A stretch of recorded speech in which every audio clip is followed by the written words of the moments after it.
Hello, ladies and gentlemen. Welcome to Season 8, where the platform where we speak truth to power. I want you to really pay close attention to what Macron said. This is back in 2017, I think. He said, "You speak to me as if France was still colonial power." This was March 28th, November 2017, and it was trying to sort of pretend as though France is not controlling Africa. But I want you to read the words next to it here. Let's listen to the words he said, then I'll play that. You speak to me as if France was still a colonial power, but I do not want to take care of electricity problems in the universities of Burkina Faso.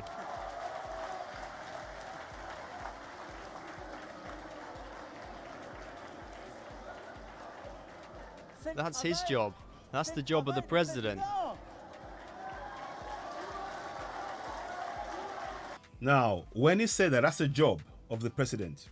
Now, here is what I want you to know, and you need to really understand this. I've been doing some research, extensive research, but we'll just give you some of them. It says the French government cannot break the ties. It will find new means to maintain the empire. The new name of ECO is designed to undermine a regional grouping of 15 countries called ECOWAS, Economic Community of West African States. ECO is a short for ECOWAS and was going to be the name of a proposed West African regional single currency. Macron and Alassane Ouattara stole the name ECO and made their announcement on the same day that most of ECOWAS presidents were meeting to decide the launch for their date for their currency.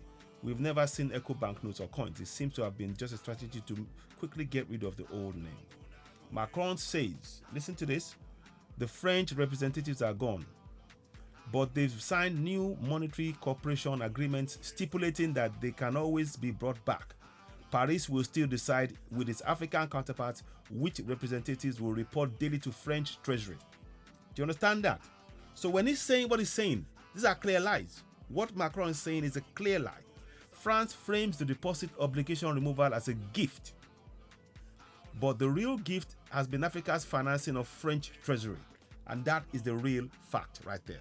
We are pointing this out so that people can be aware, and we are debunking their lies. Now, Africans have been losing on their treasury deposits not just because low interest rates and high inflation means they are losing in real terms, but because they could have used this money constituting half of their foreign currency reserves in much more productive ways over the years. I'm just trying to give you context. So when he now talks and says, I'm not responsible for providing electricity, because you are taking away the funds, you are forcing African countries to give 50% of their treasury reserves to France. You are indeed doing that, Macron and France. You are. And you are crippling the African economy by doing that. Now, let us go forward again. So there have been many ongoing protests against some aspects of the CFA that are really embarrassing for France. Paris wanted to address this without putting an end to CFA franc. For example, young people are asking why their countries are forced to hand over their foreign exchange reserves to the French treasury. In fact, when the right-wing Italian government was fighting with France about immigration issues in 2019, it said, if we have African migrants coming to Italy, it's because the CFA franc is impoverishing Africa. Listen, get rid of CFA franc and that'll get rid of African migrants. That was demagogic, but it drew attention to CFA franc issue more broadly. I'm really trying to prompt us all here to understand the dynamics of what's going on here and why Africa must really break links with the colonizers. Totally. We need to stand independently on our own. Now, Fanny Pigault, an anonymous French military officer, said a few years ago that without question, Operation Barkhane, the French military intervention in Sahel, France would become like Italy. They don't want that. The French authorities still think that the French-speaking African countries are necessary for France's own development and economy. It's clear they think that these countries are still part of French empire, even if they deny it. With these so-called reforms, Paris wants to make people believe that it has understood the message of those who no longer want CFA franc. But in reality, it's trying to maintain control to gain time. So let's listen to the end of this now, and let's listen to all that in its entirety again. So I'll come back to this again. I want you to listen. Listen. You speak to me as if France was still a colonial power, but I do not want to take care of electricity problems in the universities of Burkina Faso.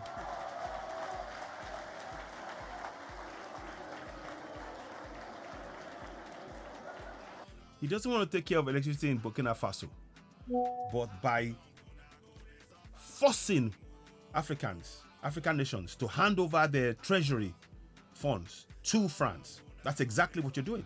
You are controlling everything. You are preventing them from taking care of their people. You are looting from African countries. That's what you're doing.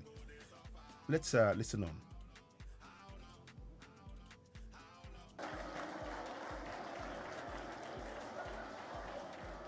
That's his job. That's the job of the president. And he has the audacity to point to an African president when he refuses to acknowledge what we are showing you on the screen. We are showing you what they are doing, what France is doing to destroy Africa, to keep Africa impoverished. The Italians said it. If the CFA is removed, the Africans can grow and develop in Africa. But nobody wants to confront this. Well, as Africans, we must begin to address these issues. We need to begin to address it. So let's go forward again. He's laughing glibly there. But please, behind that laugh, he's hiding the facts which we're showing you. They're trying to gain time. No doubt, any African country proposing to leave CFA zone would be presented with examples like Lebanon as evidence of dangers of fiat currency. Is this really the choice of facing Africa? Extensionate European supervision or chaos and hyperinflation? Exactly. They are trying to scaremonger us. This has been one of the main defensive arguments aimed at anyone arguing to delink from the French treasury. If you delink, you become like Zimbabwe. You see, this is what they're doing. They are putting in fear in the mind, and there's no need for us to be linked to any African country to be linked to France, because France is looting from African countries. That's the plain fact. Let's listen on a bit more.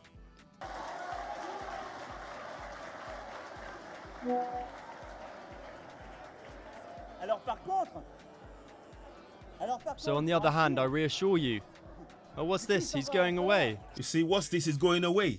So he's even mocking the people, the very people of France. He's mocking the president of the country that France has impoverished for over 40 years. Over 40 years. That is what Macron is doing there. And when they stand on the stage and they're telling you all this, preach moral fortitude and all this nonsense, this bunch of lies, we need to call them out. We must call them out. Stay there. See that? You see that? You see? So he's saying stay there to him. You see? He's saying stay there to him. And they're clapping. But the people who are clapping here don't understand what is. Many people who are clapping there, unfortunately, they don't understand what we are showing you. These are information that many who are there are unaware of. And they've successfully, the people that they imposed on us, they get them in front of the crowd to get the people on side. But many Africans are waking up. They are waking up. What he did was inexcusable. We are giving you clear fact now that France is controlling 14 African nations as we speak. 4 of them are beginning to break away, which is Burkina Faso, Niger, Mali, and Guinea. They're trying to break away, which still leaves 10. Then they're still trying to break away. And we need to address it. So when he stands there and saying, oh, they're not responsible, France is extortion, is carrying out extortion against 14 African countries, and it must stop. Now, let's go ahead. See that? Maybe he's off to repair the air conditioning. You see, he's laughing. Maybe he's off to repair the air conditioning. But you won't tell us when France went and destroyed the infrastructure, when African countries wanted to leave Africa, to get the independence. France destroyed things in their economy. to show as an example that you either stay in the pact or we will destroy your economy. And they're trying to now preach some moral nonsense. Let's listen on to this. But any sovereign country wants the capacity to develop its own domestic capabilities. You need to have your own currency for that. There are many examples of African countries that have their own national currency, but it's not really sovereign. Why? Countries of the global south rarely meet the major condition for being monetary sovereign, having zero debt in foreign currency. If you want to have a foreign sovereign currency, you have to develop a strategy based on, first and foremost, on mobilization of your own domestic resources. Without this, you'll have to rely on debt in foreign currency, foreign investment and development aid. This strategy is not sustainable. Exactly. Any development strategy based on foreign finance must function like a Ponzi scheme. You have to contact new flows of foreign finance to service interest on existing debt and the repatriation of profit flows. So you can't rely on foreign finance for your own development. Unfortunately, many countries do not use economically speaking their domestic potential and their potential as sovereign issuer of their own currency. This is something that I really need us to really home in on. See the point here. I'm going to read it again. Unfortunately, many countries do not use, economically speaking, their domestic potential and their potential as the sovereign issuer of their own currency. What am I saying in effect? The French are afraid. And in fact, the Western world are afraid that if Africans decide, no, we are actually going to use our own currency, they have lost the control. That is why they are prepared to use military arms. That's why they've put military bases. The US, UK, France, Germany, they all have bases in Africa to force Africans to rely on the monetary system that is impoverishing Africans. That's the reality of what we're facing. And that is what we are stating. And we need to break this link permanently as Africans. We must wake up from this nonsense. Now let's go ahead and read some more. So they asked a question: could you elaborate a little further on the nature of the relationship between French economic domination and African government corruption? Now, let's read on. As if saying that they have no control, I'm showing you it's the contrary. France controls and indeed promotes corruption in Africa. Listen to this. The system creates its own type of leadership. As long as we have CFA franc, we cannot expect to have leaders committed to the interest of their people. There's always competition. Potential African leaders prepared to play the role France wants them to. You see? So they're now compete in the same status quo to achieve at the expense of their own people. Can you see exactly why we're saying that this is no longer acceptable as Africans? Let's read on. Many African leaders know that talking about CFA franc can get them into trouble, and so they try to keep quiet on this issue. The system is also based on pegging the CFA franc to the euro. To sustain this, you have to have sufficient level of foreign exchange reserve. But most countries in the zone can't generate enough foreign income through trade and are forced to borrow and to underfinance the economy to sustain the peg. Public mismanagement is ingrained in the CFA franc zone. You see that? These are realities that is not being discussed in the open. And I do hope those of you watching this broadcast will share it. We need to break the back of this colonial hold on our mentality as Africans. It's time to break it. This is so unjust. We must collectively as Africans stand up to this injustice, because the minute we do that, the flow of Africans out of Africa will stop. 50% of the people living in Africa are living because of the direct connection to the fact that France is taking away $500 billion every year from African economies. And that is hitting the whole continent. And we need to address this collectively as Africans. Let's go ahead. Ngozi Okonjo-Iweala, who famously negotiated debt forgiveness as a finance minister of Nigeria, recently became the WTO Director General. This was his as a media as a sign of bright things ahead for Africa. Could you elaborate on how even something as innocuous sounding as debt forgiveness involves economic dimension of Africa? Thank you very much. These are things we need to be thinking of as Africans. We need to be looking into this closely. Listen to this. During the so-called period of the structural adjustment throughout the 1980s and 90s, the Global South transferred equivalent of 56 Marshall plans to the north in the form of debt service. It's completely crazy. At least 40% of African external debt is held by private creditors. They obviously will never agree to forgive that debt. Even multilateral actors like World Bank and IMF don't want to consider that. I myself am supportive of the cancellation of the foreign currency debt of the global south, but it's not a solution. What we have to cancel, actually abolish, is a system that produces this debt. The world system works structurally in such a way as to put global south in a perpetual position of indebtedness. Any cancelled debt is reconstituted very quickly. That's the point that is being made. I hope many Africans, when you get this broadcast, you share it to everybody you know, because these are the real critical situations that we are facing. When you say somebody's getting a loan and they're keeping you perpetually indebted to them, into a system that is enslaving and impoverishing Africa, and we need to break the back of that system. Now, developing countries cannot aspire to prosperity for their population if their development is based on foreign resources. Exactly. It's impossible. So this issue of external debt has to be framed along these lines, cancelling, abolishing the mechanism of unequal exchange at global and domestic levels, and helping developing countries to mobilize their own domestic resources using their monetary and economic powers. I'm going to highlight this. Using their own, mobilize their own resources using their monetary and economic powers.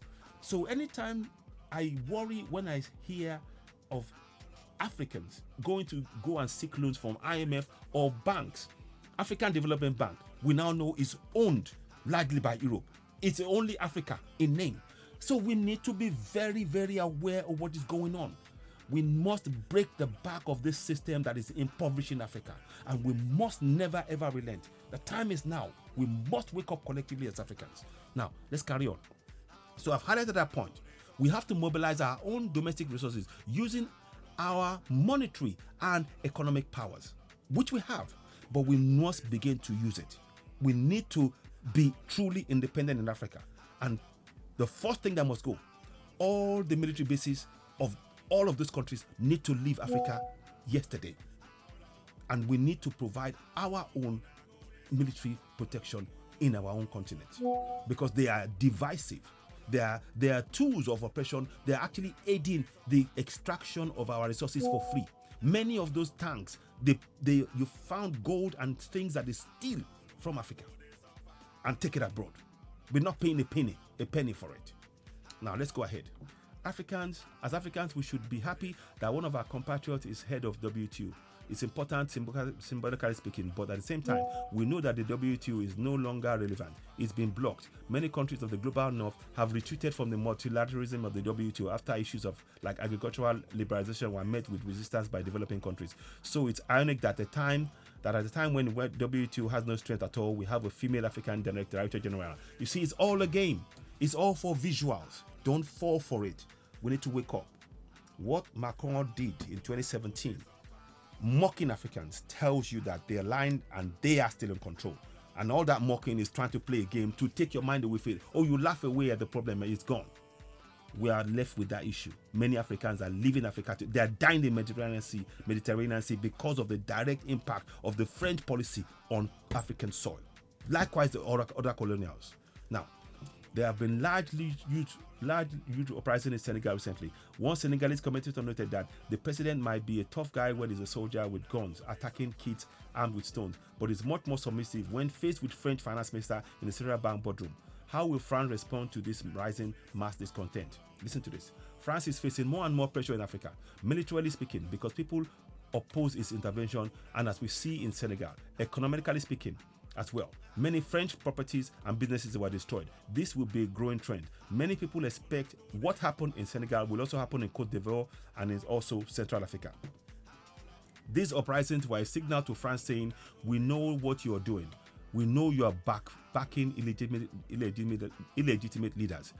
We know you are imposing leaders like Bazoum in Niger. You are imposing companies which drain our resources and with which we've been forced to sign unfair agreements.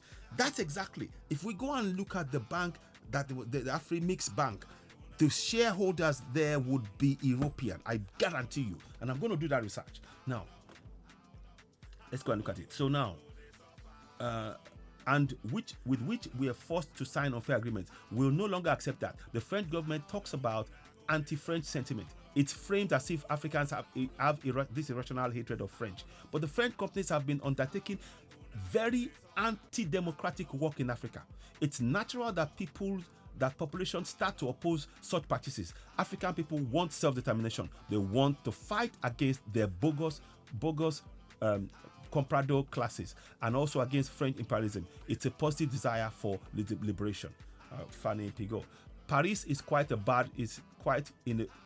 Paris is in quite a bad position. Normally, the French government makes statements about situations like this, like the one in Senegal. This time, Paris didn't say anything. It remained silent. It shows the French officials don't know how to respond. They know that if they say something, it will be badly interpreted. It's incredibly sensitive.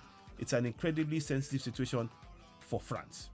France does not have the kind of financial means to keep playing gendarme in Africa. Most French military operations are done with the help of the US. If the US decides to retreat from Africa, it will become much more difficult for France. Maybe they'll find another way to outsource their military control of Africa. It's an uneasy situation for them. There are rumors saying that at one point recently, France was contemplating sending the soldiers to Senegal to defend French interests. I don't know if that's accurate. People would never accept seeing French soldiers in Senegal like this. Even the French admit this. You see, I'm giving you clear information that exposes the lie of Macron and France. I'm giving you key information. So when he's laughing and smiling and all that, they are hiding. When he's drinking and all that, it's all a game. Africans, it's time to wake up. Let's read on. And this is by, I stumbled upon this because I was doing some research. Ndongo Samba Sila. People, let me see now. Says the example of Cote d'Ivoire in 2011 had a big impact on the population. A lot of people were shocked by France's actions. What France did in Abidjan is not possible today. Ndongo Samba Sila. People wouldn't accept that. Definitely not. Imagine powers like Russia, India, and smaller powers like Nigeria who want a larger market share will try to associate themselves with the anti-imperialistic mindset in order to make life difficult for France in Africa. It's opportunistic, obviously. Now, this is where I'm going to highlight that as a Nigerian, this is a perfect opportunity. If this game were to be played, in no way must Nigeria support France in pushing for war in Niger. It's its own neighbor, an African. We must not allow that to happen. So we're staying categorically for Nigerian government to not partake in this kind of French policy of extermination of Africans. That is what this is about. Now let's carry on. So it's here, powers like Nigeria who want a larger market share will try to associate themselves with the anti-imperialistic mindset in order to make it life difficult for France and Africa. It's opportunistic, obviously, but at the same time, it means that you have this framework of global competition where French market is reducing more and more, and there are other instruments manipulating who can become the president of an African country and blackmailing him is also less and less available because people are now awakened. Because now people are awakened, they understand how things work. The younger generation will not accept lifelong despots deciding their fate. So France will have to give up its 19th century colonial logic. Can you see that now? I hope what we've done here, and please, those of you watching this podcast, I encourage you to please look at the wider picture of what we're saying here. We're talking about France here now. But there will be a time we will be looking at the British and the US policy of undermining African countries to ensure that they have unfettered access, uninterrupted access to resources of Africa. They are both doing it. They're using different mechanisms. France uses military force, and then the French pact to do it. The US and the UK use a subtlety, agreements, private corporations. They are only front for companies, for nations. They are front for nations. BP and all of that, they are front for nations. Oh, it's a private company. You have to deal with them. No, but they are answerable ultimately to the UK and to the US. And that is what's happening in Nigeria. In Nigeria, for example, a typical example, Nigeria is exporting less oil, even though it's the third largest oil producer in the world, and yet it's importing more. So it's actually ending up having to borrow more money on the oil that it produces in its own country. It's economic madness. And yet the 4 refineries, give typical example in Nigeria, for example. In Nigeria, to fix the 4 refineries that we have in Nigeria that are not working, let me just take the opportunity to show, for those of you who may be listening to this, there are 4 refineries in Nigeria, and I'm just quickly going to show you on the side. I want you to see it. We'll come back to that broadcast later on. Let me just show you. There are 4 refineries: Port Harcourt 1, Port Harcourt 2, Warri, and Kaduna refineries. There are 4 of them. To fix those refineries, it will cost the government 6.8 billion, 6.4 billion naira. Let's say top 6.8 billion naira. That's less than a billion, a trillion. That's less than a trillion by at least let's say 3.2 billion naira. Okay, now Nigeria is going to import. They've just borrowed $3 billion, which is like 2.1 trillion naira, to import processed oil. That's economic madness. And these are the policies that are being driven by colonial forces behind the scenes. We don't know what kind of control they have over Bola Tinubu, the president of Nigeria.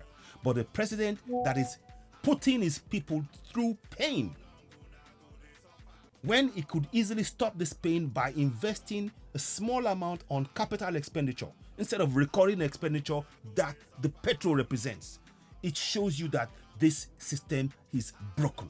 And as Africans, we must stand together to break it.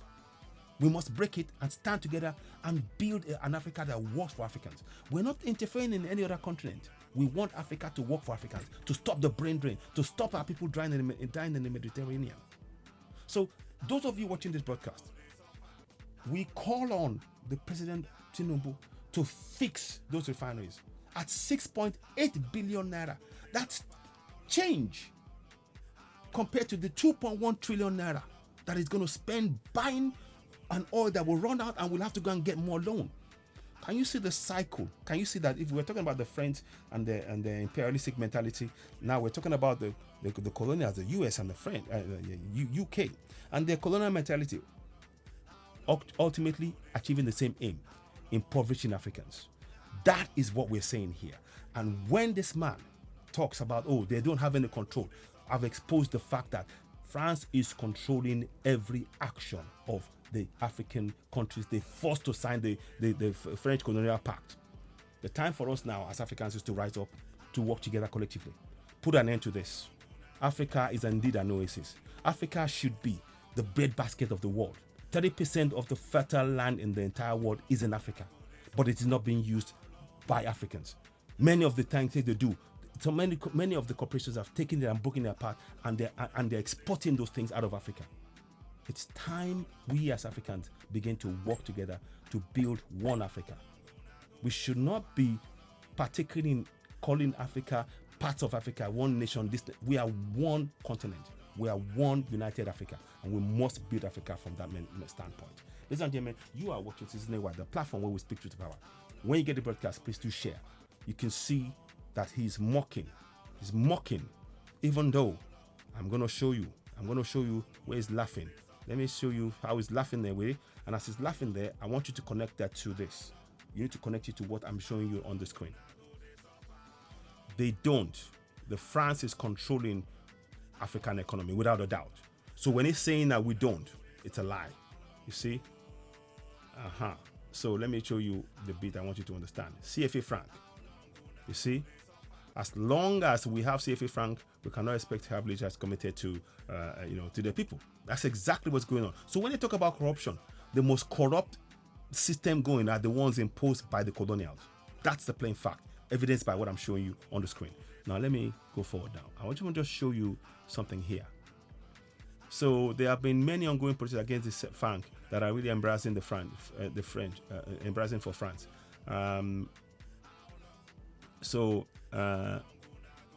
Listen to the words here.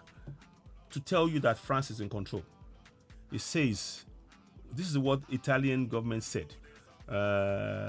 When the right-wing Italian government was fighting with France about immigration in 2019, it said, if we have African migrants coming to Italy, it's because of the CFA franc, and it's impoverishing Africa.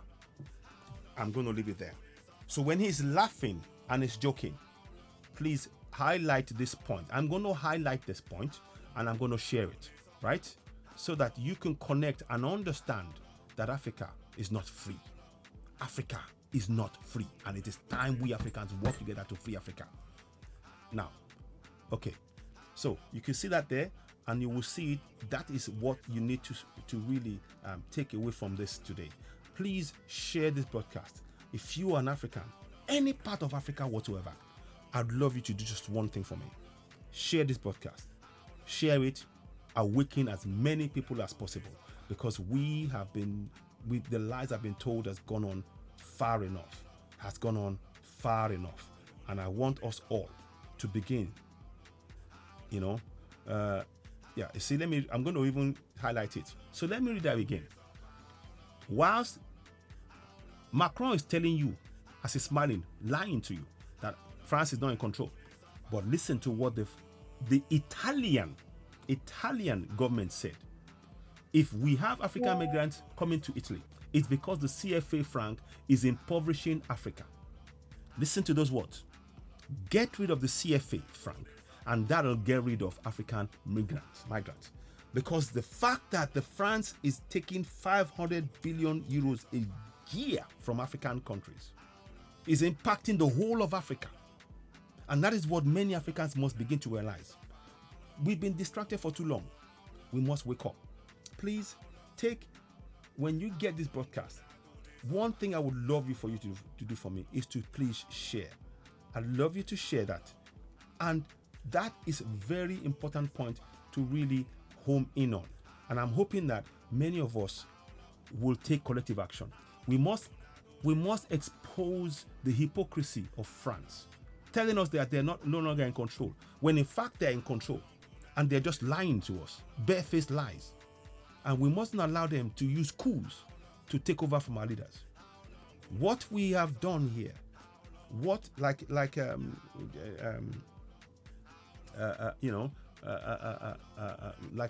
the lady said, let me get her name, Dr. Arikana Chombori Kwao said, I'm not calling it a coup, and I agree with her. We shouldn't call it a coup. It is not a coup at all. And I want to, it is an ideological realignment. What is happening in the 4 countries, Mali, Niger, Burkina Faso, and Senegal. Mali, Niger, Burkina Faso, and Senegal is not a coup, but it is an ideological realignment, as stated by Dr. Arikana Chombori Kwao. And she's absolutely right. It is an ideological realignment, because many of our people were unaware of this coup that was being used. Over 60 coups carried out, killing many African leaders, all French leaders, organized by France on African soil. Enough is enough. So when he's laughing away here, when he's laughing and mocking us, mocking the president that they imposed on the people, it shows you the hypocrisy that we must no longer accept. Africans, we must rise up. To put an end of migration of Africans out of Africa, we need to put an end to French impoverishment of Africans, and indeed the other colonials. The time for us to work as one is now. Ladies and gentlemen, you're watching Citizen Network, the platform where we speak truth to power. When you get the broadcast, please do share. What I'd like you to do for me, subscribe to Citizen Network. Really, really important information that we're sharing here today, and I'm glad. If you're getting this information, please do take the time to listen to it again and share. And I can share the links to what I've shared. In fact, I'll put the link into the broadcast so that you can draw your own conclusions. Don't take my word for it. That is what is happening. What is happening in Niger, Mali, Burkina Faso, Senegal is not a flash in the pan. Africans are ready to take control back of their continent, and we must work together to achieve it. Please subscribe to Citizen AY. hit the notification button, give us a thumbs up. Go ahead, once more time, subscribe to Citizen AY. Hit the notification button, give us a thumbs up, help us with more people. We truly appreciate your support. So, ladies and gentlemen, of course, you're watching Citizen AY, and of course, we'd like you to keep it locked on. Citizen AY.